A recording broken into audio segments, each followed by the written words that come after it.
So when let's say back in 99, I went to Liberty University, and it was my first year in college. And I was going to school trying to play ball, just like everybody else coming out of high school, wanted to play ball. I was pretty decent in high school, so I wanted to try, my luck out at Liberty University. I didn't get a scholarship, so I was going to try to walk on. So I went to that gym, and I worked out, had a pretty good workout. I ran a few sprints, I did a few other things or whatever. And then after that, I was hungry because I worked up a huge appetite, from working out. So I ran into the cafeteria to give me something to eat. As soon as I stepped into the cafeteria, it's like, man, I just started seeing stars all over the place, just stars all over the place. And it was freaking me out because I felt like I was the only one that was seeing these stars.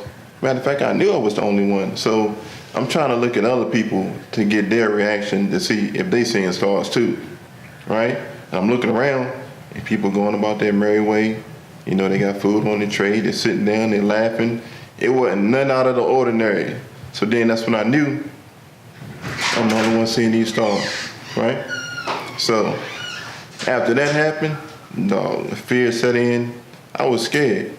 I'm like, man, something going on with my eyes, man. I don't even know what's happening with my eyes. So I ran out the cafeteria.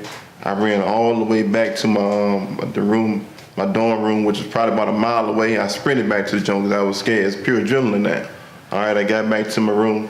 I called Mom's up. I said, Mom, I don't know, something going on with my eyes. I'm seeing all of these spots everywhere. I'm seeing stars, and I think I'm the only one that's seeing stars, and they're very vivid. They all around. They right here in the front of my eyes. They to the side. They're everywhere. Why am I seeing these stars?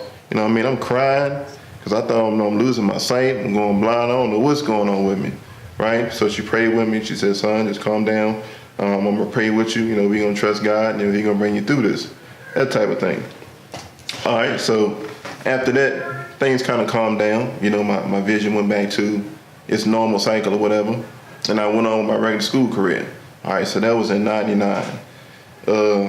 As I continued to go through my college career, it started to progress again. I started having these issues again. So I graduated college in 2003. In 2004, I was diagnosed with an incurable eye disease, a visual disease.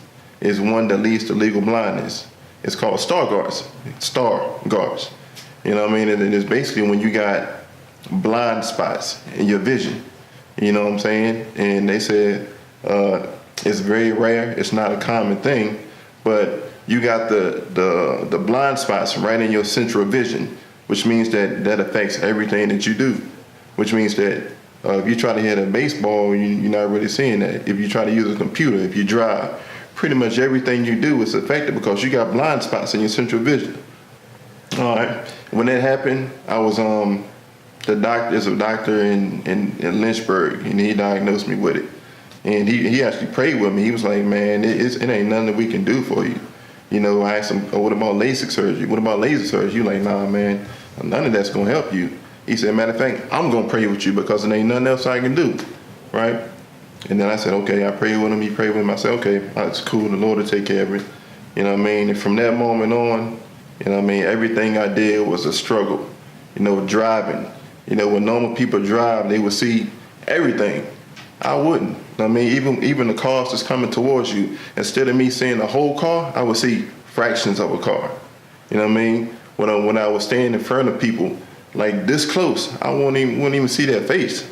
I wouldn't even see their face. So I'm just looking in a direction, kind of like, what I'm just looking at the camera right now. So everything was a struggle. So from this point on, everything that was easy to me was now hard. Things that I used to do when I was small, anything from shooting ball to, anything and everything became hard and real difficult for me to do. So that's when I started taking the trust and dependence off of myself. I'm like, dang, man, I can't do it on my own, so I got to put more trust and dependence on God because He's going to have to do this for me. And from this moment on, I'm going to just leave this to be continued. But from that point forward, I started to trust God in everything that I did because I couldn't do it on my own. And I finished this up another time.